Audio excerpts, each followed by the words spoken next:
Hello everyone, स्वागत है आपका हमारे YouTube चैनल पे। और आज अभी हम रे ऑप्टिक्स का 5 लेक्चर कर चुके हैं। उम्मीद करते हैं आप पूरा 5 लेक्चर देखे होंगे। अगर वहीं से आप देखेंगे तो ये छठा लेक्चर क्लियर होगा। स्किप ना करें लेक्चर, पूरा लेक्चर देखें। तो 5 लेक्चर में हम लोग प्लेन सरफेस रिफ्लेक्शन पढ़ चुके हैं। आज हम लोग बात करेंगे किसका? स्फेरिकल और कर्व सरफेस रिफ्लेक्शन का। और जो मिरर है हमारे पास, कनकेव मिरर और कन्वेक्स मिरर, जिसको हम स्फेरिकल मिरर के कैटेगरी में रखते हैं, उससे रिलेटेड इंपॉर्टेंट टर्म्स बहुत कुछ नया सीखने के लिए मिलेगा। फोकस के बारे में और फोकल प्लेन के बारे में, अपर्चर के बारे में, रेज के बारे में बहुत कुछ आपको यहाँ पे नया टर्म सीखने के लिए मिलेगा। इसीलिए पूरा वीडियो देखें, पसंद आए तो वीडियो को लाइक करें, चैनल को सब्सक्राइब करें, इस तरह के अच्छे वीडियोस को हमेशा देखते रहने के लिए। क्योंकि आपको पिछले 5 लेक्चर में जो भी पढ़ाया गया है वो आपके लिए बहुत इफिशियंट है। अगर आप जेई, नीट और बोर्ड की तैयारी कर रहे हैं तो हमारे लेक्चर आपके लिए बहुत ही इफिशियंट और यूजफुल होगा, ऐसा कोशिश किया गया है। मोस्ट सिंप्लीफाइड वे में फिजिक्स को पढ़ाया गया है, समझाया गया है। इसीलिए आपसे ये उम्मीद रखते हैं कि 100% कन्वर्जन और इफिशियंसी आपका हो सकता है अगर आप बढ़िया से सेल्फ स्टडी करके इन चीज़ों को तैयार करें लेक्चर देखने के बाद।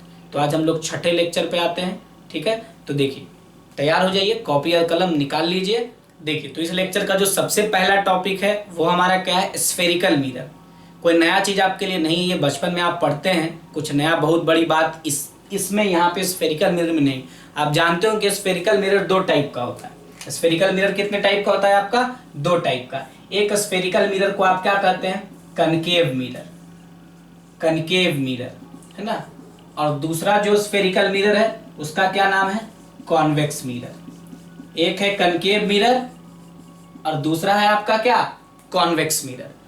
तो ये कनकेव मिरर और कॉन्वेक्स मिरर जो है आपका, ये कैसे बनता है? ये आपका किस तरीके से बनता है? आपका क्या? कॉनकेव मिरर और कॉन्वेक्स मिरर।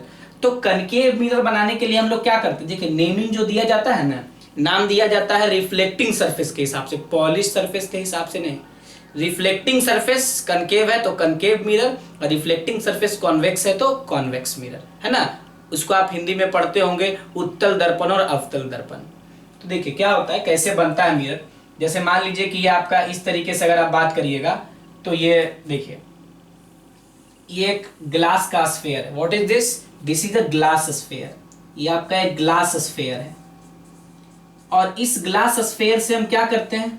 ध्यान दीजिएगा, इस ग्लास स्फेयर से हम लोग क्या करते हैं? देखिए,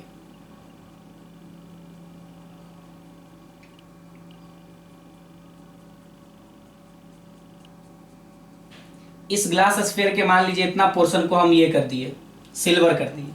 तो इतना पोर्शन को हम सिल्वर कर दिए तो ये क्या बन गया आपका?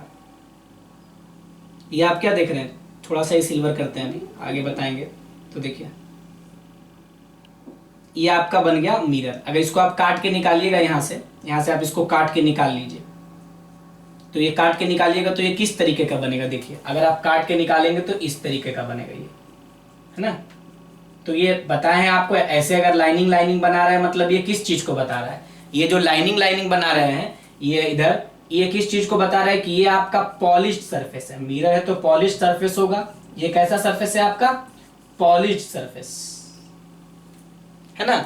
और ये जो है रिफ्लेक्टिंग, तो देखिए रिफ्लेक्टिंग जो है वो कनकेव है। ये इस तरीके से ये कनकेव धसा हुआ हिस्सा रिफ्लेक्टिंग है, तो ये रिफ्लेक्टिंग सरफेस है। तो जो आपका रिफ्लेक्टिंग सरफेस है, तो रिफ्लेक्टिंग सरफेस है और ये पॉलिश्ड सरफेस है। तो ये जो मिरर आप बना चुके, ये कैसा मिरर बना लिया? कनकेव मिरर, है ना। ये कैसा मिरर बनाया? कनकेव मिरर बनाया। उसके बाद क्या है कि अगर मान लीजिए इस तरीके का स्फेयर है, मतलब वही ग्लास स्फेयर रहेगा, और इस ग्लास स्फेयर में आप क्या करते हैं?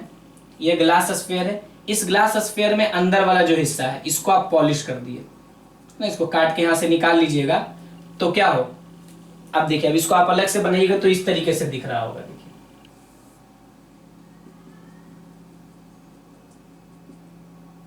इस तरीके से यहाँ से काट के क्या कर दिए? इसको निकाल दिए। तो देखिए इस तरीके से ये पॉलिश्ड पार्ट है और ये रिफ्लेक्टिंग पार्ट है। तो ये कौन सा मिरर बन गया? Convex mirror. कौन सा मिरर बन गया? ये कॉन्वेक्स मिरर, है ना। अब देखिए, जो कनकेव मिरर होता है, कनकेव मिरर को हम लोग क्या करते हैं ना, जो आप कनकेव मिरर देख रहे हैं, तो जो कनकेव मिरर है उसका दूसरा नाम होता है कन्वर्जिंग मिरर। ये इसका प्रॉपर्टी के कारण इसका नाम ऐसा पड़ा है। अब आप कहिएगा क्यों ऐसा करते हैं, तो अभी आगे हम लोग देखेंगे। अभी नाम लिख दे रहे हैं, कन्वर्जिंग मिरर। और ये कैसा मिरर है, डाइवर्जिंग। थोड़ा सा बता दें कि कन्वर्जिंग मतलब रे को कन्वर्ज करने का प्रॉपर्टी रखता है, वो रे को डाइवर्ज करने का प्रॉपर्टी रखता है। तो इसी तरीके से हम क्या करते हैं कि आपका ग्लास स्फीयर के आउटर पार्ट को सिल्वर करेंगे हम लोग तो कनकेव मिरर बनेगा, और इनर पार्ट को सिल्वर करेंगे तो कन्वेक्स मिरर बनेगा। तो ये दो तरह का स्फेरिकल मिरर है, जो कि आप बचपन में भी जानते हैं, तो इस बचपन से पढ़ते आ रहे हो, कोई बहुत बड़ी बात ये नहीं है। ध्यान रखना है कैसे बनता है ये दोनों स्फेरिकल मिरर, कैसे आया है, ये हम लोग अभी देखें। अब इसको आप नोट करिए, इसके बाद आगे बढ़ेंगे। देखिए, तो हमारे पास दो मिरर आ चुका है। कौन सा मिरर है, ध्यान से देखना है आपको, यहाँ पे क्या क्या बताएंगे अभी हम।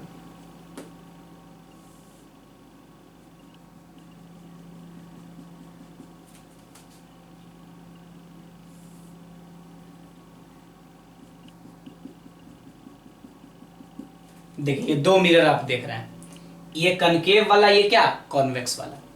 तो जब इसको आप काटे होंगे, है ना, जब इसको हम जहां से इसको काट के बनाए, अगर आप उस स्ट्रक्चर को ध्यान दीजिएगा, तो ये जो आप कन्वेक्स मिरर देख रहे हैं, तो इसको जब हम काट के बनाए होंगे ऐसे, क्या हो गया यार इसको,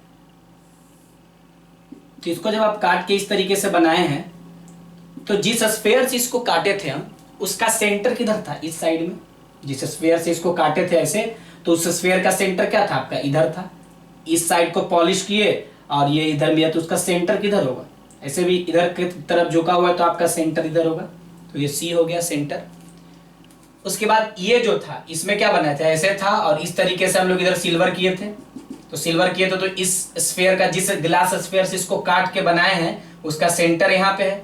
तो देखिए यहाँ पे क्या है, सेंटर सी, यहाँ पे कहीं होगा, मान लीजिए कि ये आपका सेंटर है ना। तो इसको हम लोग क्या कहते हैं, सेंटर ऑफ कर्वेचर। यानी जिस स्फेयर से, जिस ग्लास स्फेयर से इसको काट के बनाए हैं, उसका जो सेंटर होता है, उसका जो क्या होता है, सेंटर सी, उसको हम लोग क्या कहते हैं, उसको हम लोग क्या कहते हैं, सी को सेंटर ऑफ कर्वेचर। क्या कहते हैं उसको हम लोग, centre of curvature.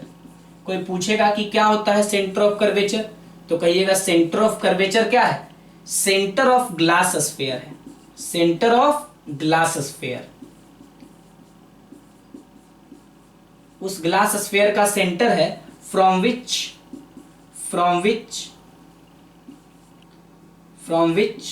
The mirror has been cut, जिससे कि मिरर हम काट के निकाले हैं, उसका क्या है, सेंटर। सिंपल सा बात, ठीक है। अब देखिए, अब क्या है ना, सेंटर से एक लाइन बनाएंगे, जो कि सेंटर से एक सीधा लाइन बनाएंगे जो मिरर को कट करते हुए निकलेगा। यहां भी देखिए एक लाइन होगा जो सेंटर से पास करेगा और मिरर को कट करते हुए निकलेगा। तो इस लाइन को हम लोग क्या कहते हैं, इस लाइन को हम लोग कहते हैं principal axis. What is this line called, this line is called principal axis.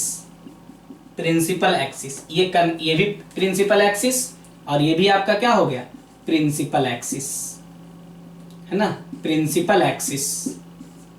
तो ये आपका प्रिंसिपल एक्सिस हो गया, ये लाइन जो बनाया है, और प्रिंसिपल एक्सिस हो गया। तो प्रिंसिपल एक्सिस जिस पॉइंट पर मिरर को कट करता है ना, जिस पॉइंट पे मिरर को वो इंटरसेक्ट करता है, that is point P, that is point P.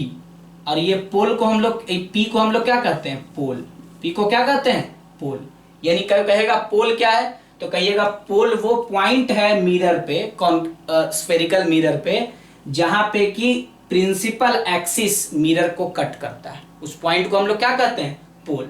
ये हो गया पोल, बहुत ही इंपॉर्टेंट पॉइंट है। जैसे जैसे आप आगे बढ़ेंगे इसका इंपॉर्टेंस आप समझ पाइएगा। अब देखिए क्या होता है, सारा दूरी मिरर में हम लोग पोल से मेजर करते हैं। तो पोल से इस सी का दूरी, पोल से इस सी का दूरी क्या होगा, जैसे देखिए ये अगर आप ये वाला मिरर बनाए हैं, तो यही ना पोल है, ये लाइन है और ये आपका पोल है और ये सेंटर है। तो पोल से सेंटर का दूरी रेडियस ऑफ कर्वेचर कहलाएगा। पोल से सेंटर का दूरी क्या कहलाएगा आपका, रेडियस ऑफ कर्वेचर। तो ये आर से कहते हैं, ये वाला दूरी जो है ना, ये आर है। ये दूरी क्या है आपका, आर। ये दूरी क्या है आपका, आर, है ना। तो ये भी आर और ये भी आर। आर क्या है, तो R is called radius, radius है, तो इसका नाम क्या लिखते हैं हम लोग, radius of curvature, radius of curvature. तो क्या बोलेंगे रेडियस ऑफ कर्वेचर के बारे में कि radius of curvature is the distance between क्या, pole and centre of curvature. Pole और सेंटर ऑफ कर्वेचर के बीच के दूरी को हम लोग क्या कहते हैं, रेडियस ऑफ कर्वेचर कहते हैं। हो गया, तो ये भी रेडियस ऑफ कर्वेचर और ये भी रेडियस ऑफ कर्वेचर। अब क्या है कि देखिए, अब क्या है कि ये जो देख रहे हैं ये वाला ये जो है, यानी मिरर का दोनों जो किनारा है, एंड है, दोनों को मिला दीजिए आप। मतलब ये आपका मिरर है, देखिए ये आपका, मान लीजिए आप ये बनाए मिरर, कनकेव मिरर, तो मिरर का जो दोनों एंड है उसको मिला दीजिए, ये वाला एंड। तो ये दोनों एंड को जब मिला दीजिएगा ना आप, तो ये जो लाइन है इसको अपर्चर कहते हैं। इस लाइन को हम लोग क्या कहते हैं, अपर्चर। तो इसीलिए आप ये जो देख रहे हैं ना मिरर में, चाहे इसका बात कर लीजिए, ये देखिए ब्लू मार्कर से हम बना दे रहे हैं, चाहे आप इसका बात कर लीजिए, ये वाला है ना, ए बी, इसको ए बी नाम दे देते हैं। तो कोई कहेगा कि ए बी क्या है, तो ए बी के बारे में कहेंगे A B is the aperture of mirror. A B क्या है, मिरर का अपर्चर, अपर्चर ऑफ मिरर, है ना, ये मिरर का अपर्चर है। चाहे इसमें बात कर लीजिए या फिर इसमें बात कर लीजिए, A B is the aperture of mirror. A B आपका मिरर का क्या है, अपर्चर है। तो अपर्चर हो गया, ये इसको सिंपली हम लोग लीनियर अपर्चर भी कहते हैं। अपर्चर, ये इसको कहीं कहीं क्या लिखेगा, लीनियर अपर्चर लिखता है, अपर्चर लिखेगा या फिर क्या लिखेगा इसको, लीनियर अपर्चर। तो देखिए हम लोग क्या क्या टर्म सीख गए, principal axis, centre of curvature, pole, radius of curvature और अपर्चर, ये सारा चीज हम देख चुके हैं। अब इसके बाद क्या है कि जब आप बात करिएगा किस चीज का, अपर्चर का, तो देखिए हम लोग अपर्चर तो बता दिए ना कि मिरर के दो किनारे को मिला दीजिए स्ट्रेट लाइन से, वही अपर्चर है। लेकिन हम लोग इस लेवल में, जब हम लोग मतलब 11th-12th क्लास में भी हैं आप लोग, तो इस लेवल में हम लोग केवल वही मिरर पढ़ते हैं जिसका अपर्चर छोटा होता है। आगे जाके मिरर फॉर्मूला डिराइव करेंगे, लेंस फॉर्मूला में भी छोटे अपर्चर का मिरर और लेंस पढ़ना है। ज्यादा बड़ा अपर्चर होगा तो देखिए क्या हो जाएगा, जैसे देखिए बताते हैं कि मान लीजिए कि ये छोटा अपर्चर का मिरर है, ये जो हम मिरर ले रहे हैं इस मिरर का अपर्चर आपका छोटा है ना, तो इस मिरर का यही अपर्चर है, ये अपर्चर आपका छोटा अपर्चर है। और तो छोटा अपर्चर, ये वाला प्रिंसिपल एक्सिस, ये लाइन पोल हो गया, ये सेंटर ऑफ कर्वेचर हो गया, ये छोटा अपर्चर का मिरर है। लेकिन यही मिरर अगर हम बनाते हैं कनकेव मिरर ही, और अपर्चर बड़ा होगा, तो अगर अपर्चर बड़ा होगा ना, तो ये देखिए इस तरह का बड़ा अपर्चर का मिरर बनाए। तो जब बड़ा अपर्चर का मिरर बनाइएगा ना, देखिए फर्क कहां पड़ता है, क्या बोले, सारा दूरी पोल से मेजर करते हैं। तो पोल से जब आप मेजर करिएगा, ये जनरल रूल है, पोल से सेंटर का दूरी मेजर करिएगा तो ये वाला रेडियस ऑफ कर्वेचर होगा। लेकिन जब आगे जाके आप डेरिवेशन करिएगा ना, तो डेरिवेशन जब करिएगा तो क्या होगा कि यहां से यहां का दूरी, इस पॉइंट को अगर आप m कह देते हैं तो कहेगा cm और cp, cm और cp लगभग बराबर लेते हैं, cm is equal to cp। ऐसा हम कह सकते हैं कि cm किसके बराबर है, cp के बराबर। मतलब यहां से यहां का दूरी और यहां से यहां का, यहां से यहां का दूरी और यहां से यहां का दूरी, मतलब c से m का दूरी और c से p का दूरी लगभग बराबर लेते हैं। यानी जो mp होता है ना, mp यानी जो यहाँ पे आप mp देख रहे हैं, mp डिस्टेंस देख रहे हैं, mp को हम लोग नेग्लेजेबल मानते हैं कि जो है बहुत छोटा है, इसीलिए उसको नेग्लेक्ट करते हैं mp को। तो ये छोटा अपर्चर में ही संभव है। बड़ा अपर्चर होगा तो देखिए आप, ये बड़ा है, यहाँ से ये वाला दूरी और ये वाला दूरी की तुलना में आप इसको नेग्लेक्ट कर सकते हैं, लेकिन यहाँ पे नेग्लेक्ट नहीं कर सकते हैं। यहाँ पे आप लिख सकते हैं कि ये वाला c, यहाँ पे m कह दीजिए, यहाँ पे क्या कह दीजिए m। यहाँ पे आप ऐसा नहीं लिख सकते हैं कि cm और cp बराबर होगा, ऐसा लिखेगा तो गलत हो जाएगा, है ना। यहाँ पे आप कभी भी ये बात नहीं लिख सकते हैं क्या कि cm और cp बराबर होगा, ये नहीं लिखिएगा, है ना। cm और cp बराबर नहीं है क्योंकि ये कंसीडरेबल डिस्टेंस है, यहाँ पे कंसीडरेबल नहीं है, ये इसके रिस्पेक्ट में बहुत छोटा है इसीलिए नेग्लेक्ट करते हैं। लेकिन यहाँ पे कंसीडरेबल डिस्टेंस आता है, क्यों, ऐसा क्यों बोल रहे हैं, क्योंकि mp can not be neglected, mp can not be neglected, क्योंकि हम mp को नेग्लेक्ट नहीं कर सकते। देखिए सब बहुत छोटा छोटा बात है, किसी बुक में नहीं लिखा हुआ रहता, इतना चर्चा किसी बुक में नहीं करता है, लेकिन अचानक से डेरिवेशन में आपके सामने आ जाएगा तो आप कहिएगा ये क्या हो गया। इसीलिए हम लोग केवल और केवल किस पे बात करते हैं, छोटे अपर्चर वाले मिरर। बड़ा अपर्चर का ऐसा नहीं कि क्वेश्चन आईआईटी में भी क्वेश्चन पूछा गया है, हम आपको क्वेश्चन भी करवाएंगे, तो क्वेश्चन बनाने का एक जनरल तरीका होगा, लेकिन जो डेरिवेशन करेंगे चाहे वो हम मिरर फार्मूला के लिए करें चाहे आगे जाके लेंस फार्मूला के लिए भी करेंगे, तो अपर्चर को छोटा मान के ही करते हैं। ऐसा नहीं कि बड़े अपर्चर का क्वेश्चन आपको एग्जाम में नहीं मिलेगा, मिलेगा, इस तरह का क्वेश्चन मिलेगा, है ना। हॉलो स्फीयर ले लेगा, हेमी स्फीयर ले लेगा, बीच से काट देगा, अपर्चर अपने आप बड़ा हो जाएगा उसका। और जैसे ही बड़ा अपर्चर होगा तो ये दूरी कंसिडरेबल होगा, तो ये दूरी जब कंसिडरेबल होगा तो फिर ये हम लोग फिर अलग तरीके से उस पर काम करेंगे, तो एक जनरल तरीका वो होगा। लेकिन जो भी डेरिवेशन है उसमें ये अप्रोक्सीमेशन लेके चलते हैं। सबसे पहला अप्रोक्सीमेशन यही लेते हैं कि जो मिरर है वो छोटा अपर्चर का, ये जो लेंस भी पढ़ेंगे वो छोटा अपर्चर का होगा। तो लिखेंगे कि जनरली वी ओनली टॉक, क्या लिखेंगे, जनरली वी ओनली टॉक, शायद नहीं दिख रहा होगा आपको, क्या लिखेंगे हम लोग, generally we talk about the small aperture. जब भी हम लोग बात करते हैं जनरली स्मॉल अपर्चर का बात करते हैं, बड़ा अपर्चर देगा तो उस हिसाब से हम लोग चलेंगे। ऐसे कुछ नहीं बोला जाएगा तो हम लोग ये मान के चलते हैं कि हम लोग छोटे अपर्चर के लिए ही काम कर रहे हैं। क्योंकि क्यों करते हैं, देखिए छोटा अपर्चर का भी दिखा है और बड़ा अपर्चर का भी दिखा है। बड़ा अपर्चर और छोटा अपर्चर क्या अंतर है दोनों में, आप समझ रहे हैं। मतलब ये समझ लीजिए कि इससे भी छोटा अपर्चर होगा, इसको जितना छोटा करिएगा वाला दूरी और घटेगा, और ये दूरी घटेगा तो उसको नेगलेक्ट करना आसान होगा।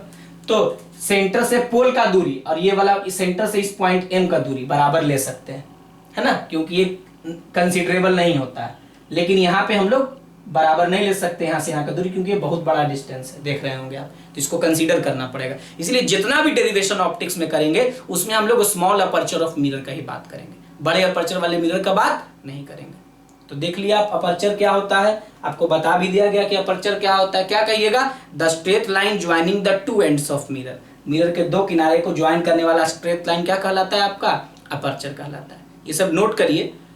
ये सब जब ही हम आपको एक इंपॉर्टेंट टर्म बता देंगे तो आपको वीडियो में दिखेगा एक स्लाइड जिसमें ये सारा डिफिनीशन लिखा हुआ रहेगा, वहाँ से आप नोट कर सकते हैं। समझना ज़्यादा जरूरी है इन कंपैरिजन टू नोट करना। फेयर बनाना कुछ इंपॉर्टेंट बात नहीं। आप स्कूल में अब नहीं पढ़ रहे हैं कि आपको एक फेयर कॉपी बनाना, उसको नंबर मिलेगा। अभी आपको यहाँ फेयर बनाना है, दिमाग में रखना है। फेयर कॉपी बनाने वाला फैशन नहीं करिए, ठीक है। कुछ लोग फेयर कॉपी बनाने का फैशन करते हैं। नोट्स बनाइए, जो भी पढ़ाया जाए कॉपी में लिखा होना चाहिए अच्छे से, लेकिन लिखने से ज़्यादा इंपॉर्टेंट है कि आपके दिमाग में वो चीज़ होना चाहिए। नोट्स तो आप किसी से मांग के भी उतार सकते हैं, लेकिन ऐसा नहीं किसी से मांगने के चक्कर में रहिएगा, वो आपको खुद से ही लिखना होता है ताकि आपको फील आएगा, चीज़ों को समझिएगा। और ये सारा डिफिनीशन जो है, अब अपर्चर कह दिया तो सीधे कहना है अपर्चर भाई एक लाइन जो मिरर के दो एंड पॉइंट को कनेक्ट करता है। अब अपर्चर के बाद जो इंपॉर्टेंट बात है कि छोटा अपर्चर बड़ा अपर्चर में क्या अंतर है, डेरिवेशन करेंगे तो क्या फर्क पड़ेगा हमको, ये बात जानना जरूरी था, जो आपको समझा दिया गया। डिफिनीशन तो बात है, लिख लीजिएगा आप अपने से भी, और स्लाइड जब होगा ये पूरा टर्म बता देंगे तो एक स्लाइड में सारा डिफिनीशन आपको लिखा हुआ मिलेगा, वहां से आप नोट कर सकते हैं, ठीक है। इसको नोट कर लीजिए पहले यहाँ तक। देखिए अब हम बात करेंगे जो अपर्चर हम लोग पढ़ चुके, अपर्चर के बाद अब हम लोग बात करेंगे रेज पे। दो तरह का रेज ऑप्टिक्स में आपको दिखेगा, मतलब एक होता है मार्जिनल रेज और एक होता है पारैक्सियल रेज। ये दो टाइप बंटवारा किया गया है प्रिंसिपल एक्सिस से रेज के दूरी पे, या वो कितना एंगल ऑफ इंसिडेंस बनाता है। तो जो आपका सबसे पहले आपको समझना है यहाँ पे मार्जिनल रेज और पारैक्सियल रेज के बारे में समझना है। तो देखिए आप क्या लिखिएगा यहाँ से, marginal rays and paraxial rays, marginal rays and paraxial raise.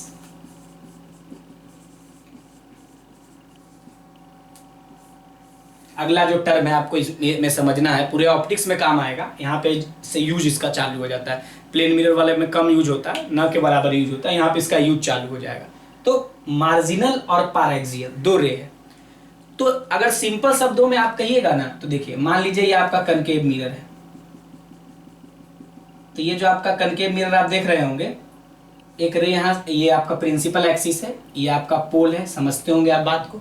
ढेर सारा रे हम बना रहे हैं, एक रे, दो रे, तीन रे, चार रे, ना इस तरीके से हम रे बनाए। तो देखिए ये वाला रे मिरर के बहुत नजदीक है, मतलब प्रिंसिपल एक्सिस के बहुत नजदीक है। और ये वाला प्रिंसिपल एक्सिस के दूर है। तो ऊपर वाला जो रे है जो प्रिंसिपल एक्सिस से ज्यादा दूरी पे लोकेटेड होता है, और प्रिंसिपल एक्सिस से ज्यादा दूरी पे लोकेटेड होता है, तो ये जो रे है इसको हम लोग मार्जिनल रेस कह सकते हैं। ये कैसा रे है आपका? Marginal rays. लेकिन जो रे प्रिंसिपल एक्सिस के नजदीक है, जैसे ये सब रेज जो है, ये सब रेज जो है ना, इस सबको आप पारैक्सियल रेज में काउंट कर सकते हैं। किस में काउंट कर सकते हैं? पारैक्सियल रेज में, जो प्रिंसिपल एक्सिस के नजदीक हो। अब आप कहिएगा कि ये नजदीक और दूर होने से क्या फर्क पड़ता है? तो नजदीक और दूर होने से क्या फर्क पड़ता है, जो देखिए, जैसे मान लीजिए ना कि ये आपका कनकेव मिरर है, और ये कनकेव मिरर जो आप देख रहे हैं, इस कनकेव मिरर में हम सबसे पहले बात करते हैं मार्जिनल रेस का। एक मार्जिनल रे लिए, तो मार्जिनल रे का तो अच्छा खासा दूरी होगा। ये एक बात याद करिए, रे ऑप्टिक्स के पहले लेक्चर में बताए थे स्फेरिकल सरफेस में नॉर्मल कैसे बनाते हैं। तो नॉर्मल याद करिए, नॉर्मल बनाने का तरीका है कि नॉर्मल जो होगा सेंटर से पास करता है। कर्व सरफेस में नॉर्मल सेंटर से पास करेगा, ये जरूरी है। तो देखिए ये हुआ इंसिडेंट रे। अभी हम केवल रे का मतलब समझा रहे हैं, अभी हम लोग कनकेव मिरर के इमेज फॉर्मेशन में नहीं गए हैं, डायग्राम वगैरह भी नहीं, बस आपको रे का मतलब समझा रहे हैं। जैसे मान लीजिए ये जो रे आया यहाँ से, ये इंसिडेंट रे है। नॉर्मल कैसे बनेगा? देखिए ये नॉर्मल है। क्यों नॉर्मल है भाई? ये सेंटर ऑफ कर्वेचर से पास कर रहा है और मिरर पे से 90 डिग्री एंगल बनाएगा ये। तो नॉर्मल के साथ इंसिडेंट रे जो एंगल बनाता है वो एंगल ऑफ इंसिडेंस कहलाता है। ये एंगल आई है ना, और उतना ही एंगल बना के ये क्या होगा? रिफ्लेक्ट हो जाएगा यहां से।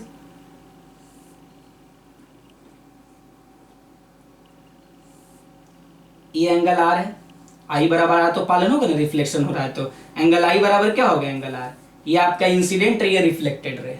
तो इस एंगल को देखिए, इसको आप ध्यान में रखिए, ये मार्जिनल रेस है। इस रे को हम लोग कैसा रे कह रहे हैं कि ये रे आपका मार्जिनल रे है।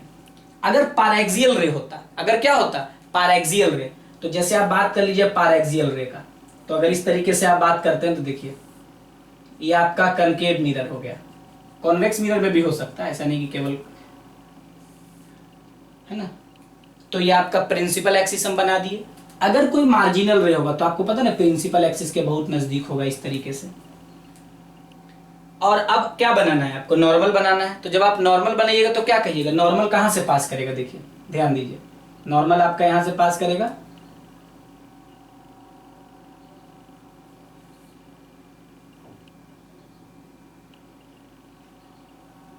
ये आपका नॉर्मल हो गया।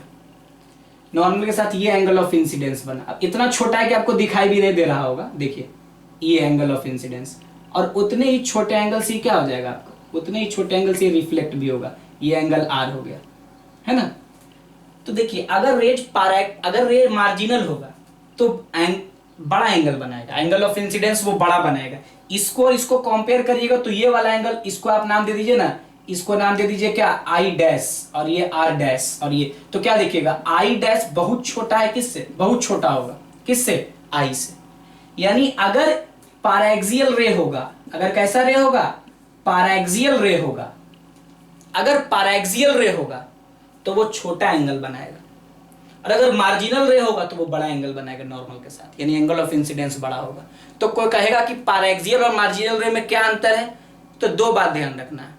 देखने से क्या होगा भाई कि जो रे प्रिंसिपल एक्सिस से दूर होगा वो मार्जिनल रे, और जो प्रिंसिपल एक्सिस के नजदीक होगा, closer, the rays closer to the principal axis are paraxial ray. ऐसा होने से क्या घटना घटता है? तो पारैक्सियल रे नजदीक होने के कारण छोटा एंगल बनाता है, एंगल ऑफ इंसिडेंस छोटा बनाएगा, और मार्जिनल रे दूर होने के कारण क्या बनाता है? बड़ा एंगल बनाता है। तो क्या लिखिएगा आप इसके बारे में? मार्जिनल और पारैक्सियल रे के बारे में आप लिखना चाहते हैं तो क्या लिखिएगा? तो आप लिखिएगा यहां से कि मार्जिनल रेस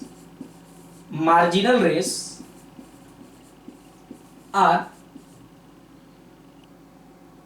फार अवे, या far away, marginal rays are far away from, क्या? मार्जिनल रे फार अवे होता है कहां से?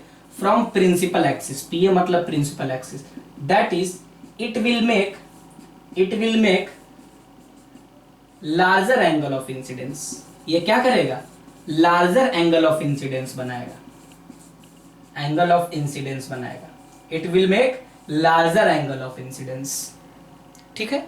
लेकिन अगर बात करिएगा पारैक्सियल रे का, किसका बात करिएगा? पारैक्सियल रे का, तो जो पैरेक्सियल रेज होगा are located near principal axis, near उसके नजदीक होगा, लोकेटेड नियर प्रिंसिपल एक्सिस, है ना, दैट इज, इसी के कारण से या it will make smaller angle of incidence, इसीलिए वो छोटा एंगल ऑफ इंसिडेंस और रिफ्लेक्शन का बनाया। तो ये आपका डिफिनीशन है, ध्यान रखना है कि पैरेक्सियल रेज और मार्जिनल रेज में क्या अंतर होता है जो आपको दिखना चाहिए। तो पैरेक्सियल रे जो प्रिंसिपल एक्सिस के नजदीक होगा, मार्जिनल रे जो दूर होगा, दूर होने के कारण बड़ा एंगल, नजदीक होने के कारण छोटा एंगल। अब आप कहिएगा ये क्यों बताया गया आपको, तो इसके बताए जाने का प्रमुख कारण ये है कि जो आपका बाय डिफॉल्ट कोई भी डेरिवेशन करेंगे हम लोग, जो भी आप जैसे आप पढ़े होंगे कि जो आपका जो आपका फोकल लेंथ होता है, आगे पढ़ेंगे, वो रेडियस ऑफ कर्वेचर का आधा होता है। तो ये बात कहाँ से निकल के आता है, ये बात निकल के आता है, ये हम डिराइव तभी कर पाते हैं जब रेज को पैरेक्सियल मानते हैं, है ना। अभी फिलहाल जब हम उसको डिराइव करेंगे तो पैरेक्सियल रेज का कॉन्सेप्ट मान के करेंगे। तो बाय डिफॉल्ट जितना डेरिवेशन होगा उसमें क्या एज्यूम करेंगे कि रेज पैरेक्सियल है, इसीलिए सब बता दिया जा रहा है। आगे लेंस में भी ये आएगा, मिरर में भी अब यूज होगा, तो कोई भी डेरिवेशन करेंगे तो ये मान के करते हैं कि रेज पैरेक्सियल होता है। बाय डिफॉल्ट पैरेक्सियल मानना है, मार्जिनल नहीं मानना है। अंतर बता दिया गया कि क्या अंतर है। आप कहिएगा कि क्यों मानेंगे, क्योंकि देखिए जब एंगल बहुत छोटा होता है ना, तो ध्यान दीजिएगा, नोट करके लिख दे रहे हैं, आगे काम आएगा, आप पढ़ते भी हैं बहुत जगह। फॉर स्मॉलर एंगल्स, जब एंगल बहुत छोटा होता है, जब एंगल बहुत छोटा होता है तो आप जानते हैं ना, साइन थीटा टेन थीटा ये सब बराबर हो जाता है किसके, थीटा के, और कॉस थीटा किसके बराबर हो जाता है, 1 के। ये आप बेसिक मैथ में ट्रिगो में पढ़ते हैं, ठीक है, कि अगर एंगल बहुत छोटा होता है तो sine theta tan theta theta के बराबर होता है, एंगल के बराबर, 10 डिग्री से कम रहेगा तो। और कॉस थीटा का वैल्यू क्या होता है आपका, कॉस थीटा या सेक थीटा का वैल्यू क्या हो जाएगा आपका, 1 हो जाएगा, है ना। तो ये बात आप ध्यान रखेंगे, आगे यूज होगा ये, अभी इसको नोट करें और ध्यान रखें।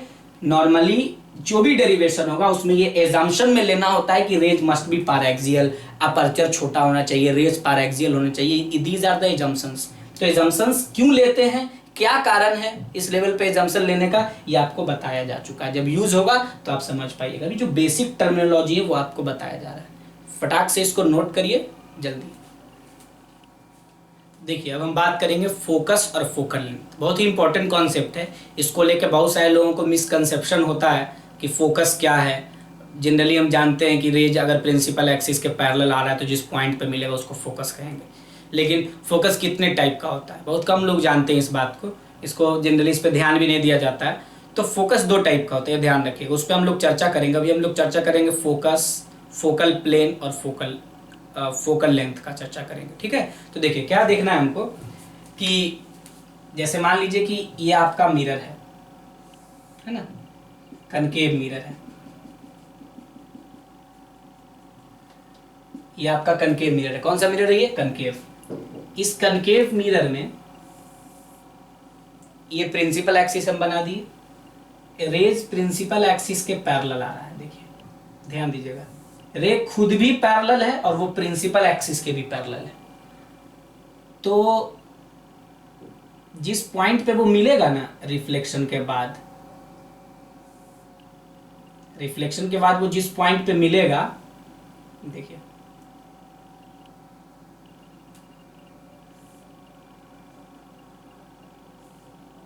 रिफ्लेक्शन के बाद वो जिस पॉइंट पे मिल रहा है वो पॉइंट ये है।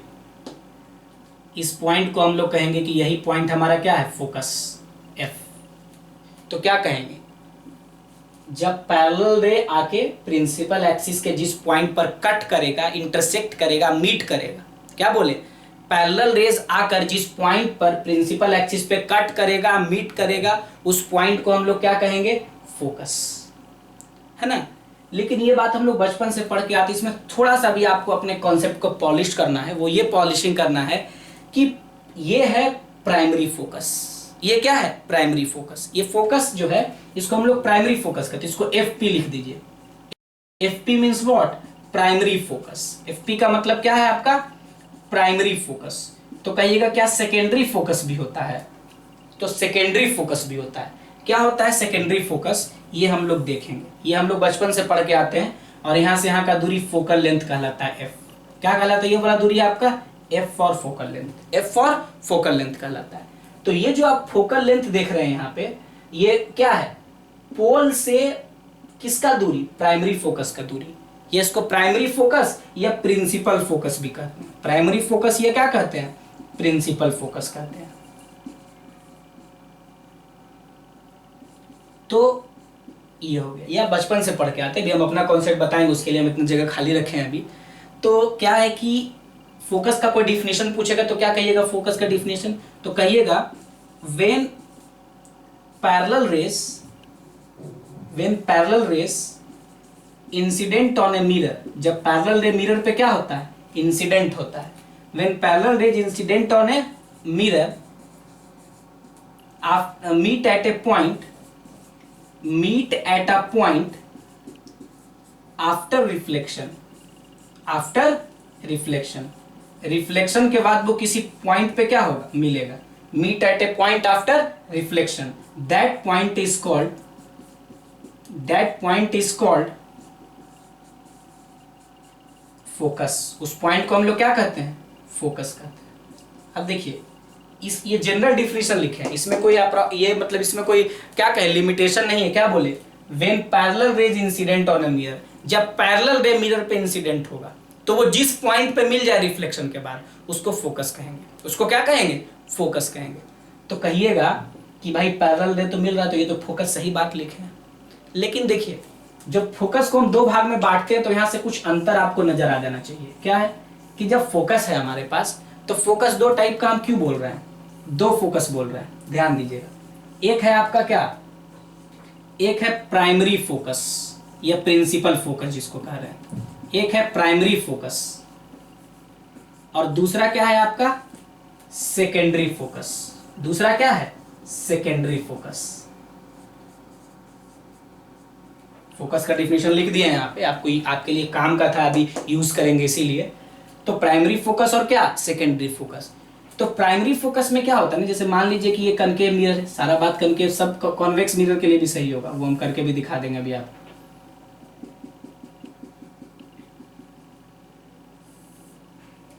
ये हो गया आपका।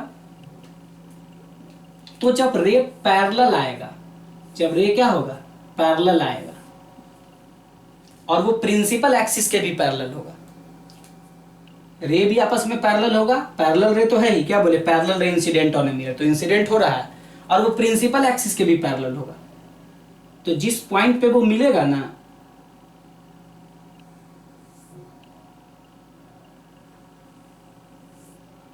जिस पॉइंट पे वो मिलेगा वो पॉइंट फोकस है। ये बात यहां लिखा गया था जो आप बचपन से पढ़ के आते, इसी को आप फोकस कहते हैं। तो ये प्राइमरी फोकस हम इसको कह रहे हैं। लेकिन अगर रे ऐसे आए,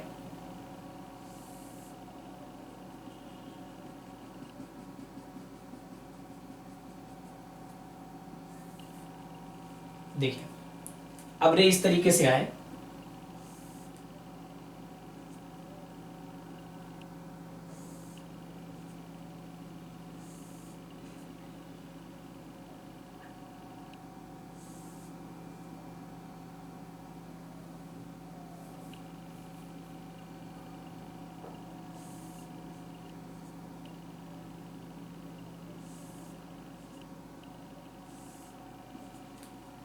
देखिए ये तीनों रे भी आपस में पैरेलल है। ये तीनों रे भी आपस में क्या है आपका? पैरेलल है। अब ये जब पैरेलल रे आया है यहाँ पे, हालांकि ये प्रिंसिपल एक्सिस के पैरेलल नहीं है, लेकिन डिफिनीशन को सेटिस्फाई करेगा कि पैरेलल रे आया, मिरर पे इंसिडेंट किया। ये कोई जरूरी नहीं है कि वो प्रिंसिपल एक्सिस के भी पैरेलल होना चाहिए, बस आपस में पैरेलल होना चाहिए। तो उसके बाद रिफ्लेक्शन के बाद ये जिस पॉइंट पे मिलेगा,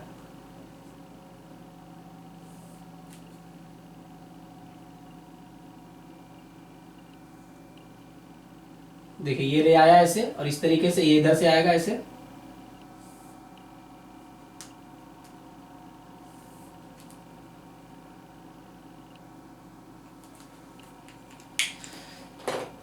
फिर से बनाना पड़ेगा इसको।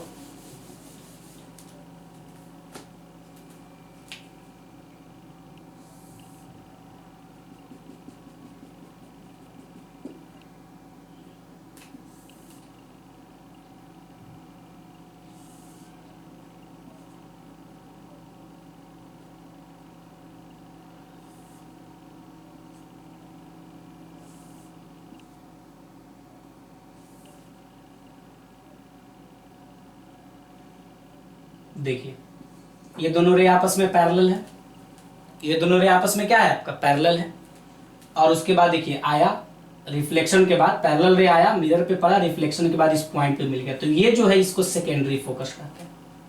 ये क्या है सेकेंडरी फोकस। तो यही अंतर है। क्या बोले कि जब पैरेलल रे आए, इसमें भी पैरेलल रे है, इसमें भी पैरेलल रे है, जब पैरेलल रे आए और मिरर पे इंसिडेंट हो तो रिफ्लेक्शन के बाद वो जिस पॉइंट पे मिलेगा वो आपका फोकस होगा।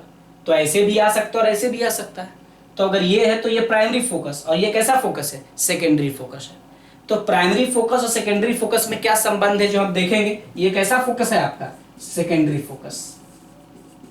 अभी हम आपको एक राज की बात बता दे रहे हैं कि सेकेंडरी फोकस के ऊपर ही प्राइमरी फोकस होता है यहाँ पे, है ना। तो प्राइमरी फोकस और सेकेंडरी फोकस का यही बात है। क्या लिखिएगा कि when the parallel rays coming to principal axis, then जिस पॉइंट पे वो मिलेगा वो प्राइमरी फोकस होगा। But when the parallel rays incident on a mirror, है ना, भले वो प्रिंसिपल एक्सिस के पैरेलल ना हो, यानी रे आएगा और प्रिंसिपल एक्सिस के पैरेलल नहीं होगा, खुद आपस में पैरेलल होगा लेकिन वो प्रिंसिपल एक्सिस के पैरेलल नहीं होगा। तो रिफ्लेक्शन के बाद वो कभी भी आपका प्रिंसिपल एक्सिस पे नहीं कट करेगा। यहाँ पे रिफ्लेक्शन के बाद प्रिंसिपल एक्सिस पे कट कर रहा है, यहाँ पे रिफ्लेक्शन के बाद वो कभी भी प्रिंसिपल एक्सिस पे कट नहीं करेगा। तो प्रिंसिपल एक्सिस पे कट नहीं करेगा तो जिस पॉइंट पे वो मिलेगा वो आपका क्या होगा सेकेंडरी फोकस होगा। तो प्राइमरी फोकस और सेकेंडरी फोकस के बीच का क्या संबंध है, दोनों के बीच का क्या दूरी है, ये हम देखेंगे। इसको नोट करिए पहले आप। देखिए अब क्या देखें हम, प्राइमरी फोकस और सेकेंडरी फोकस, तो उसके बीच का क्या रिलेशन है ये हम देखेंगे। तो होता क्या है कि देखिए जैसे मान लीजिए कि आप लीजिए प्रिंसिपल एक्सिस, सॉरी ये लीजिए आप एक कनकेव मिरर, और ये जो आप कनकेव मिरर लिए हैं ये इसका क्या है प्रिंसिपल एक्सिस है, ये इसका क्या है प्रिंसिपल एक्सिस है ना। तो ये जो प्रिंसिपल एक्सिस आप देख रहे हैं कनकेव मिरर का, इसमें आपको पता है ना, मान लीजिए यहाँ पे कहीं पे आपका फोकस है प्राइमरी फोकस जिसको आप कह रहे हैं, प्रिंसिपल फोकस जो कह रहे हैं, तो प्राइमरी फोकस और प्रिंसिपल फोकस इस पॉइंट पे है, रे ऐसे आया और यहाँ पे मिलेगा, ये तो आप जान रहे हैं। हमको चर्चा करना है सेकेंडरी फोकस पे। देखिए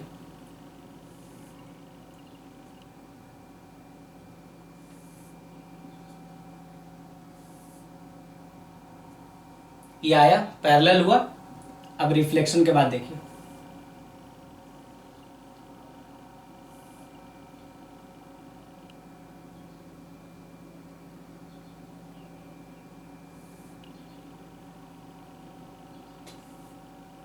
रिफ्लेक्शन के बाद इस पॉइंट पे ये मिल रहा है, इसके ऊपर ही मानेंगे हम लोग प्राइमरी फोकस को, है ना।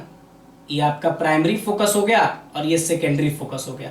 ये दोनों के बीच के दूरी को अगर आप x मान लेते हैं तो कहेगा बताइए ये कितना दूरी होगा। अगर ये दूरी x है तो बताइए ये x कितना होगा, ये आपसे पूछा जाएगा। ठीक है कि ये प्राइमरी फोकस है और ये सेकेंडरी फोकस है। कहाँ चला गया भाई, ये प्राइमरी फोकस यहाँ पे होगा और ये सेकेंडरी फोकस जो भी हम आपको बताए कि पैरेलल रे आ रहा है यहाँ पे मिल रहा है, तो कहेगा ये दूरी अगर x है तो बताइए दूरी कितना होगा, x बताइए कितना होगा, what is the value of x, इस x का वैल्यू क्या होगा। तो इस x का वैल्यू अगर आपको निकालना होगा तो आप कैसे निकालेंगे x का वैल्यू। तो देखिए ये एंगल थीटा है तो ये भी एंगल थीटा होगा I बराबर R से, ये एंगल थीटा तो ये भी एंगल क्या थीटा। तो आप लिखिएगा क्या tan थीटा, क्या लिखिएगा tan थीटा। तो tan theta is equal to होगा परपेंडिकुलर, मतलब क्या x और बेस। तो ये वाला दूरी को हम लोग फोकल लेंथ कहते हैं, बताए होंगे अभी आपको, फोकल लेंथ कहते हैं। क्या कहते हैं फोकल लेंथ। तो ये हो गया फोकल लेंथ, तो x बटा f यानी tan थीटा बराबर परपेंडिकुलर और बटा बेस। तो फॉर पैराक्सियल रेज, रेज यहाँ पे पैराक्सियल है, देखते हैं बहुत छोटा एंगल बना रहा है। तो फॉर पैराक्सियल रेज अगर आप बात करिएगा किसका पैराक्सियल रेज का, तो पैराक्सियल रेज के लिए tan थीटा और थीटा आपस में लगभग बराबर होगा, और ये किसके बराबर होगा x बटा f। तो जो x निकालना है वो किसके बराबर होगा f इंटू थीटा। हाँ ये बात अलग है, इसको हम लोग ऐसे भी लिख सकते हैं क्या, जब थीटा बहुत छोटा होता है तो x बराबर f theta, f sine theta, f tan theta, कुछ भी लिख सकते हैं क्योंकि थीटा बहुत छोटा है, पैराक्सियल रे मान चुके हैं, तो ये इसमें से कुछ भी लिख सकते हैं। क्वेश्चन बनाने में काम आएगा, वो डायमीटर वाला क्वेश्चन मिलेगा आपको, सन का डायमीटर टाइप का क्वेश्चन। तो x बराबर f theta, f sine theta, f tan theta, कुछ भी लिख सकते हैं। तो ये निकाल लिए प्राइमरी फोकस से सेकेंडरी फोकस के बीच का दूरी। लेकिन दोनों में एक कॉमन बात ये है, पहला कॉमन बात कि दोनों पे पैरेलल रे जो आएगा मिरर पे वो इंटरसेक्ट करेगा। दूसरा कि दोनों एक ही प्लेन में लाई करता है, जिस प्लेन में लाई करता है उस प्लेन को हम लोग फोकल प्लेन कहते हैं। क्या कहते हैं? Focal plane. जैसे मान लीजिए ना कि ये आपका क्या है, ये आपका कनकेव मिरर है, कनकेव मिरर के बाद ये आपका प्राइमरी फोकस है और इसके नीचे क्या होगा, इसका सेकेंडरी फोकस होगा, है ना। तो प्राइमरी फोकस और सेकेंडरी फोकस होगा। देखिए तो ये एक प्लेन बना है, ऐसा कुछ एक प्लेन बना है, और ये प्लेन क्या है जो आप समझिएगा ध्यान से, सेकेंडरी फोकस। इस प्लेन को कहते हैं फोकल प्लेन। ये प्लेन कौन सा प्लेन है आपका? फोकल प्लेन है, फोकल प्लेन, है ना। फोकल प्लेन ये जो देख रहे हैं, ये आप जो देख रही है, this is the focal plane. यानी प्राइमरी फोकस और सेकेंडरी फोकस एक ही प्लेन में लाई करेगा, वो प्लेन है फोकल प्लेन। तो कहेगा कि फोकल प्लेन क्या है, तो कहिएगा फोकल प्लेन के बारे में, यह plane perpendicular to the principal axis, plane perpendicular to the principal axis, वैसा प्लेन जो प्रिंसिपल एक्सिस के क्या हो, परपेंडिकुलर हो, एंड पासिंग थ्रू, और किससे पास कर रहा हो, एंड पासिंग थ्रू, और किससे पास कर रहा हो, प्राइमरी फोकस से, या प्रिंसिपल फोकस से पास कर रहा हो। वैसा प्लेन जो प्रिंसिपल एक्सिस के क्या हो, परपेंडिकुलर हो। प्रिंसिपल एक्सिस ऐसे है और ऐसे ये परपेंडिकुलर होगा प्लेन, और जिस पॉइंट पे वो प्रिंसिपल एक्सिस ऐसे क्रॉस करेगा वो पॉइंट फोकस होगा, वो पॉइंट क्या होगा, फोकस होगा। तो क्या लिखेंगे, plane perpendicular to the principal axis and passing through focal plane, sorry principal focus. Principal focus से पास करेगा और प्रिंसिपल एक्सिस के पैरेलल होगा, तो वो प्लेन होगा। यानी और जो भी है क्या, primary focus and secondary focus lie on this plane, on this plane, और इस प्लेन का दूरी वही होता है आपका क्या, इस प्लेन का दूरी क्या कहलाता है, फोकल लेंथ। इसीलिए हम कहते हैं कि प्लेन, ये प्लेन कितना दूरी पे होगा पोल से, तो कहते हैं फोकल लेंथ के बराबर दूरी पे। तो कहेगा कि फोकल लेंथ क्या है, व्हाट इज दिस, ये जो एफ कह रही है क्या है आपका, फोकल लेंथ। तो कोई पूछेगा यहाँ पे, कोई क्या पूछेगा, आपको ध्यान रखना है, क्या ध्यान रखना है कि फोकल लेंथ क्या है। तो व्हाट इज फोकल लेंथ, तो फोकल लेंथ के बारे में कहिएगा डिस्टेंस बिटवीन क्या, pole, distance between pole and principal focus या primary focus, pole and principal focus of the mirror, उसको हम लोग क्या कहते हैं, फोकल लेंथ कहते हैं। क्या कहेंगे उसको हम लोग, फोकल लेंथ। फोकल लेंथ हो गया, फोकल प्लेन हो गया, प्राइमरी फोकस हो गया, सेकेंडरी फोकस हो गया। ये सारा डिफिनेशन अब आपको क्लियर हो जाना चाहिए। तो अभी तक हम लोग जो बेसिक बात देख चुके, क्या देख चुके हम, कि स्फेरिकल मिरर दो टाइप का होता है, कनकेव और कॉन्वेक्स। पोल क्या है, प्रिंसिपल एक्सिस क्या है, सेंटर ऑफ कर्वेचर क्या है, रेडियस ऑफ कर्वेचर क्या है, पैराक्सियल रेस क्या है, मार्जिनल रेस क्या है, ठीक है। और उसके बाद क्या देखें, फोकस कितने टाइप का होता है, फोकस क्या है, सेकेंडरी फोकस, प्राइमरी फोकस, सबका condition, focal length, focal plane, ये सब देख चुके हैं हम। अगले स्लाइड में जब आप ये हम हटेंगे, जब आप इसको नोट करिएगा तो इसके बाद एक और स्लाइड आएगा जिसपे ये सारा डिफिनेशन टाइप में लिखा हुआ होगा। आप स्क्रीनशॉट ले लीजिए, उसको नोट कर लीजिए। बोर्ड एग्जाम में ये आपको लगे कि वो यूजफुल है तो आप उसको नोट कर लीजिए, और ध्यान रखिएगा ये बात आपके दिमाग में लिखा हुआ होना चाहिए, और कॉपी में भी। पहले इसको नोट करिए फिर उसको नोट करिएगा।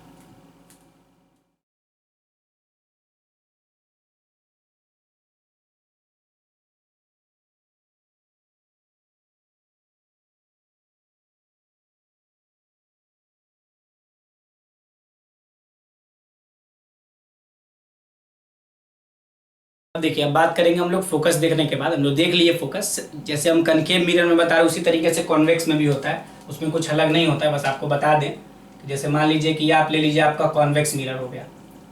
कॉन्वेक्स मिरर में ये क्या हो गया आपका, प्रिंसिपल एक्सिस। ये क्या हो गया आपका, प्रिंसिपल एक्सिस। ये पोल है, इसमें रे इस तरीके से आया प्रिंसिपल एक्सिस के पैरेलल, और क्या बोले कहाँ से पास करना चाहिए, नॉर्मल, सेंटर ऑफ कर्वेचर से। तो ये जहाँ से नॉर्मल पास किया वो सेंटर ऑफ कर्वेचर है ना। ये एंगल थीटा बनाया तो उतना, ये नॉर्मल है, उतना ही एंगल बना के रिफ्लेक्ट होगा, तो ये रे को डाइवर्ज कर देता ना, इसीलिए ये इधर चला जाएगा ऐसे। देखिए ये जो रे होगा आपका इस तरीके से ऐसे इधर चला जाएगा डाइवर्ज होकर, ये भी एंगल क्या होगा, थीटा। तो इधर से ये क्या होगा आपका, ध्यान दीजिएगा,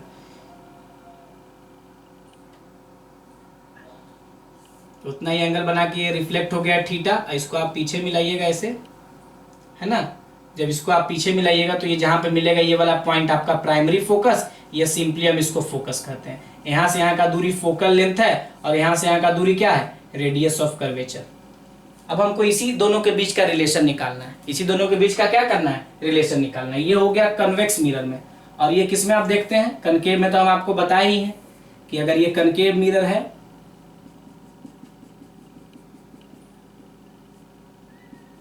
अगर ये आपका कनकेव मिरर है तो कनकेव मिरर में क्या है कि ये प्रिंसिपल एक्सिस है और एक रे आया इस तरीके से। देखिए ये कौन सा रे होगा, थोड़ा ऊपर बनाते हैं, से होगा ये पाराएक्सियल रही, लेकिन फोटो अच्छा से देखिए इसीलिए इसको ऊपर बना रहे हैं, ज़्यादा डिस्टेंस नहीं होगा यहाँ से। और ये रे आया। अब देखिए नॉर्मल कहाँ से पास करता है, आप जानते हैं कि नॉर्मल सीधे सीधे कहाँ से पास करता है, आपका सेंटर ऑफ कर्वेचर से। तो ये हो गया सेंटर ऑफ कर्वेचर। और जो रे प्रिंसिपल एक्सिस के पैरेलल आता है वो रिफ्लेक्शन के बाद कहाँ मिलता है, प्राइमरी फोकस पे, या प्रिंसिपल फोकस पे, एफ जिसको कहते हैं। यहाँ से यहाँ का दूरी आपका रेडियस ऑफ कर्वेचर है और यहाँ से यहाँ का दूरी क्या है, फोकल लेंथ। आपको यही प्रूफ करना है कि फोकल लेंथ और रेडियस के बीच का, रेडियस ऑफ कर्वेचर का क्या रिलेशन है। तो देखिए क्या करिए, यहाँ से आप परपेंडिकुलर बनाइए, ये फोकल लेंथ है, फोकस है, यहाँ से यहाँ परपेंडिकुलर डाल दीजिए। तो यहाँ से यहाँ जब आप परपेंडिकुलर डालिएगा ना ऐसे, ये वाला, ये थीटा, देखिए ये सेंटर से यहाँ का दूरी, स्मॉल अपर्चर में आप ये है तो सेंटर से यहाँ का दूरी r है, तो ये वाला दूरी r/2 होगा और ये वाला भी दूरी क्या होगा, r/2। ये दोनों डिस्टेंस r/2 होगा। देखिए ये एंगल ऑफ इंसिडेंस थीटा है तो एंगल ऑफ रिफ्लेक्शन भी थीटा होगा। एंगल ऑफ इंसिडेंस थीटा है तो एंगल ऑफ रिफ्लेक्शन भी क्या होगा, थीटा। और ये एंगल r/2 है तो ये भी थीटा और ये भी क्या होगा, थीटा। और ये अगर थीटा है, ये अगर थीटा है तो ये भी क्या होगा, थीटा। अब आप कहिए ऐसा क्यों बोल रहे हैं, क्योंकि ये लाइन और ये लाइन पैरेलल है। पैरेलल रे, प्रिंसिपल एक्सिस दोनों पैरेलल है, रे और प्रिंसिपल एक्सिस दोनों पैरेलल है। तो ये एंगल थीटा तो ये भी थीटा, अल्टरनेट इंटीरियर एंगल से। तो ये जब थीटा हो गया और ये r/2 हो गया, ये r/2 हो गया, ये दूरी r दिया हुआ है, तो आपको प्रूफ करना है यही r जो होगा f के साथ कैसा रिलेशन होल्ड करेगा। तो देखिए आपको नाम दे देते हैं हम यहाँ पे A, B और C। अब देखिए और इसका नाम दे देते हैं हम लोग M। ये जो पॉइंट है इसका क्या नाम दे दिए हम, M। तो M नाम दे दिए तो आप क्या कहिएगा कि ये जो ट्रायंगल आपका दिख रहा है, इन ट्रायंगल CMF, छोटा वाला ट्रायंगल CMF। तो CMF ट्रायंगल को देखेगा तो क्या अलग से भी बना देते हैं, C हो गया, F हो गया, है ना। और ये क्या हो गया इस तरीके से, ये यहाँ पे आपका परपेंडिकुलर है, ये M हो गया तो ये CMF है, ये एंगल थीटा है। तो इसमें आप क्या लिख सकते हैं, हमको ये साइड चाहिए ना, तो ये साइड आप कैसे निकालिएगा, आप लिखिएगा यहाँ पे क्या, कॉस थीटा। तो cos theta is equal to क्या लिखिएगा, cos theta is equal to होता है बेस बटा हाइपोटेनस। तो बेस कितना है, CF, जो ये CF देख रहे हैं, और हाइपोटेनस क्या है 90 डिग्री, जो है आपका 90 डिग्री के, अच्छा बेस आपको बात करना है ना, तो ये तो 90 डिग्री के सामने है ना, तो बेस किसके बराबर होगा। अब हमको ये निकालना है भाई, ये निकालना है ना, ये तो 90 डिग्री के सामने, तो ये हाइपोटेनस है, बेस नहीं, सॉरी ये क्या है, हाइपोटेनस। तो आपको निकालना क्या है, आपको निकालना है यही वाला दूरी निकालना है। तो आप लीजिए क्या, कॉस थीटा। तो कॉस थीटा बराबर आप क्या लिखिएगा, बेस। तो ये बेस हो गया, ये 90 डिग्री के सामने क्या हो गया, हाइपोटेनस, थीटा के सामने परपेंडिकुलर, तो ये बच गया बेस। तो क्या हो गया, CM और बटा हाइपोटेनस क्या हो गया, CF। क्या हो गया, CF। तो यहां से आप क्या लिखेगा, cos theta is equal to CM, जो आपका CM दूरी है, CM, ये वाला r/2 लिए हम लोग, क्या लिए वाला हम, r/2। तो CM इज इक्वल टू क्या हो गया, r/2 और CF जो हमको पता करना है। तो CF इज इक्वल टू क्या हो गया आपका, r/2 कॉस थीटा, ये CF हो गया। इसको हम लोग क्या लिख सकते हैं, r/2 सेक थीटा, r/2 और इंटू 1 कॉस थीटा को सेक थीटा लिखेंगे, तो ये CF निकल के आ गया। तो फॉर अ स्मॉलर एंगल आप क्या लिख सकते हैं, ध्यान दीजिएगा कि फॉर स्मॉलर एंगल्स, जब एंगल छोटा होगा, तो बताए ना अभी आपको सेक थीटा और कॉस थीटा 1 के बराबर होता है ट्रिगोनोमेट्री में, एंगल अप्रोक्सीमेशन में। तो वो जब 1 के बराबर होगा तो CF, जो आपका CF है ना, वो CF किसके बराबर हो जाएगा, r/2 के बराबर हो जाएगा, यानी r/2 सेक थीटा है, तो CF किसके बराबर हो जाएगा, लगभग r/2 के बराबर। तो CF निकल के आ गया कि r/2 है ना। तो CF अगर r/2 है तो यहाँ इस पॉइंट को P कहते हैं, तो आप कहिएगा ना सीपी किसके बराबर होगा, सीपी तो सीपी इज इक्वल टू हम क्या लिखेंगे, C F plus F P. CP is equal to C F और प्लस एफ पी। तो सी एफ हम निकाल चुके हैं कितना, r/2, और एफ पी हमको पता है कि ये फोकल लेंथ के बराबर है। एफ पी किसके बराबर है, फोकल लेंथ। और जो आपका सीपी होता है इसी को हम रेडियस ऑफ कर्वेचर कहते हैं। एफ पी आपका फोकल लेंथ के बराबर है और जो आपका सीपी है यही रेडियस ऑफ कर्वेचर है ना। तो एफ बराबर क्या हो जाएगा, r/2, यानी फोकल लेंथ और रेडियस ऑफ कर्वेचर रिलेशन। याद भी रख सकते हैं, डिराइव भी कर दिया गया है। कैसे डिराइव किया गया भाई, ये वाला दूरी तो रेडियस होगा क्योंकि सेंटर से ये दूरी रेडियस कहलाता है, रेडियस ऑफ कर्वेचर। यहाँ पे परपेंडिकुलर ड्रॉ किए मिड पॉइंट पे, ये भी r/2 ये भी r/2। अब ये जो ट्रायंगल आपको दिख रहा है जो अलग से बना है, इसमें से हम लोग सी एफ निकाल लिए। ये थीटा तो ये हाइपोटेनस, ये थीटा तो ये परपेंडिकुलर, ये हाइपोटेनस और ये बेस। तो यहाँ से कॉस थीटा बराबर हम क्या लिख दिए, बेस बटा हाइपोटेनस, बेस बटा हाइपोटेनस। यहाँ से निकल गया हाइपोटेनस सी एफ जो हमको चाहिए था। तो सी एफ बराबर आ गया r/2। एंगल अप्रोक्सीमेशन लगा दिए डायरेक्ट, तुरंत छोटा हो गया कैलकुलेशन। ये आप 10th क्लास में पढ़े होंगे तो पूरा सिमिलर ट्रायंगल से आप इसको प्रूफ करते हैं। बहुत सारा तरीका है प्रूफ करने का। यहाँ पे हम लोग ट्रिगो में भी एंगल अप्रोक्सीमेशन यूज किए और एंगल बहुत छोटा होगा तो सेक थीटा 1 के बराबर होगा। तो क्या लिखेगा, C F is equal to r/2, है ना। तो ये किसके बराबर हो जाएगा आपका, ये तो फोकल लेंथ है। तो आप क्या लिखेगा, Cp is equal to C F और plus F P. C F आप निकाल लिया r/2 के बराबर है और एफ पी किसके बराबर है, एफ के। तो फोकल लेंथ किसके बराबर हो गया, r/2। या आप ऐसे भी कह सकते हैं, घुमा के कहिएगा तो रेडियस इज द दुगना of focal length, double of focal length.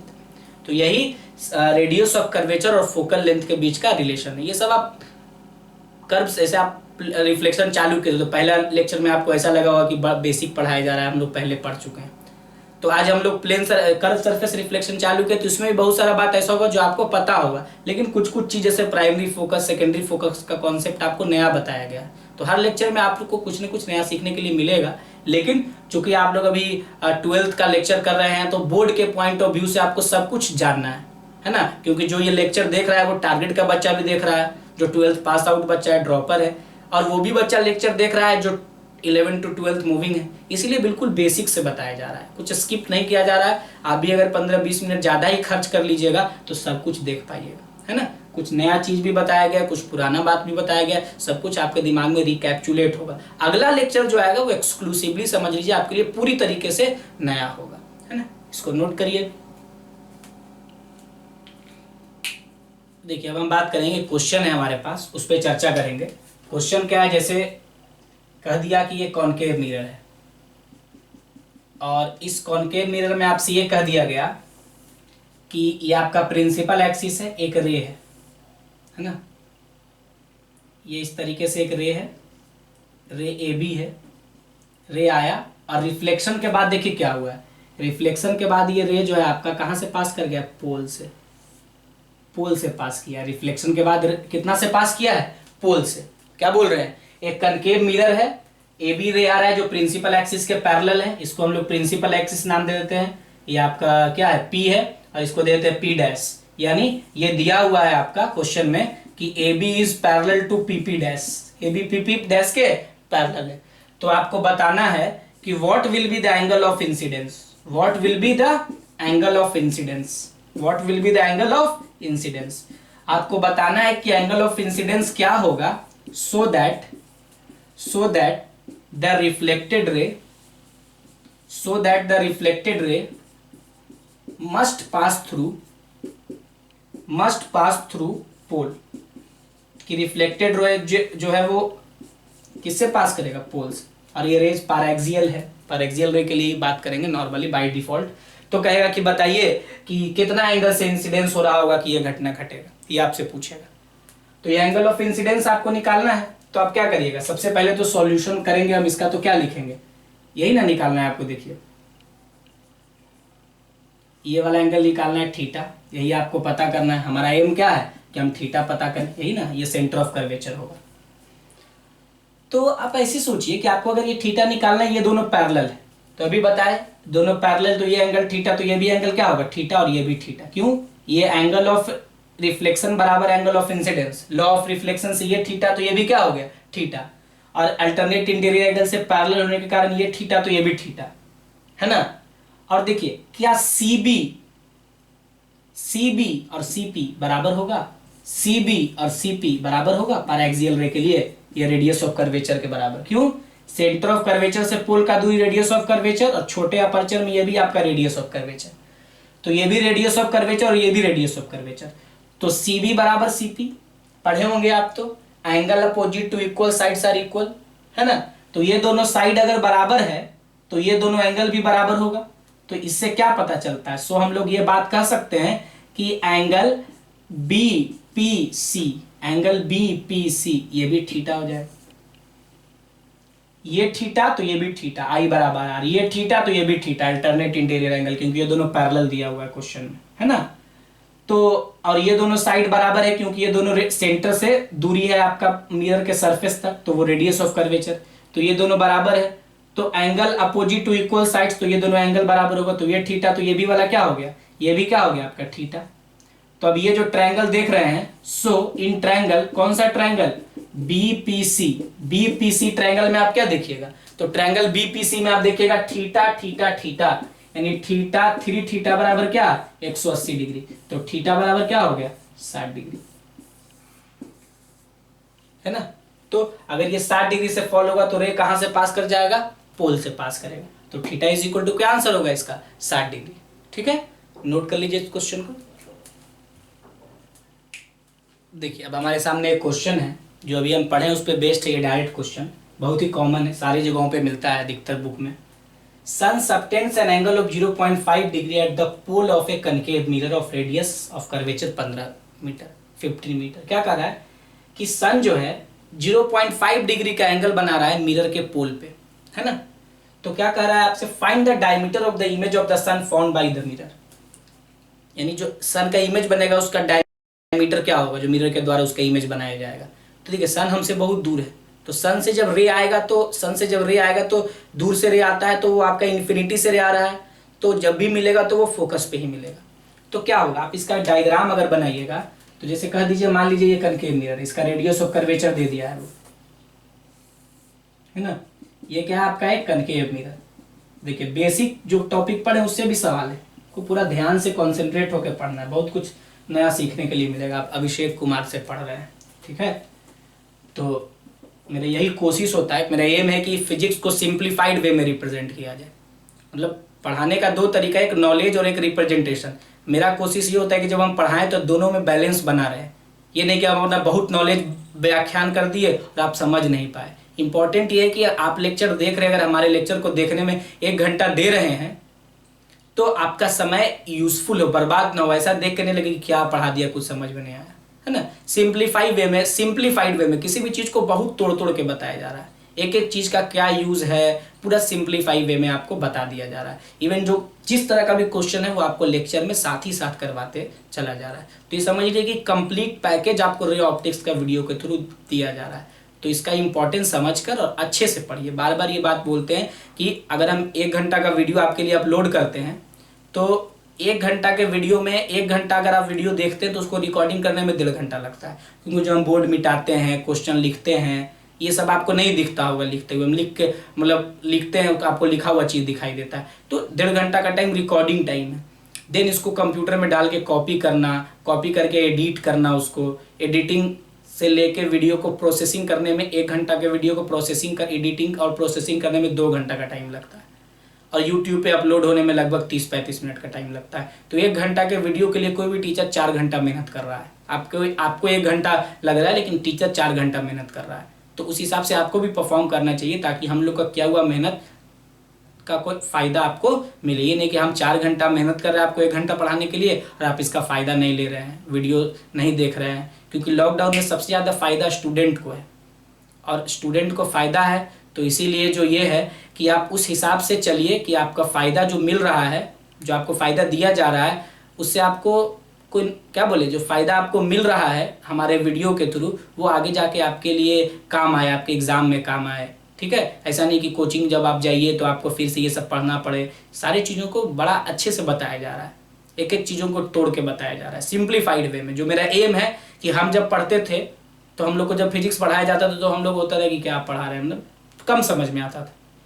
लेकिन ये बात हम दावा के साथ कह सकते हैं कि हम जो समझते थे क्लास में, आप अभी वीडियो देखकर उससे ज़्यादा समझ रहे होंगे, क्योंकि हम लोग को इतना सिंप्लीफाई वे में नहीं बताया जाता था जितना आप लोग को हम बताने का कोशिश करते हैं। क्योंकि हर समय मेरा ये प्रयास रहता है कि जो हम प्रॉब्लम फेस किए थे वो हमारा स्टूडेंट फेस ना करे।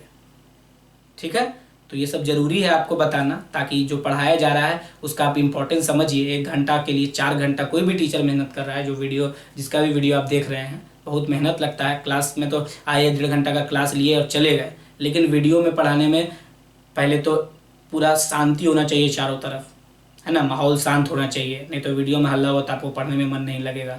उसके बाद सब कुछ सेटअप, लाइट से लेके कैमरा से लेके सब कुछ अच्छा रखना पड़ता है, ताकि आप मोबाइल में देखें तो अच्छा clear sound, voice, picture quality सब कुछ अच्छा हो। सब कुछ का ख्याल रखा जाता है। तो इसीलिए आप भी ख्याल रखिए, आप भी पढ़िए, इससे आपका ही फायदा है।